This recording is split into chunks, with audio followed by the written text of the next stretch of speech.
To properly install a three-phase electric motor-driven rotary screw compressor, pick a portion at the top of the compressor control panel to knock out and bring in the incoming power.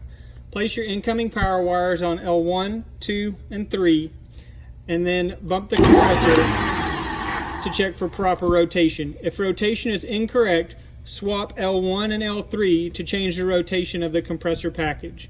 Once we have verified that the rotation is correct, to properly start the compressor, we have the load-unload switch to unload. We can then turn the compressor on. Once the compressor has been on for approximately 5 to 10 seconds, you can then load the compressor package. To properly shut down the air compressor, turn the load-unload switch to unload.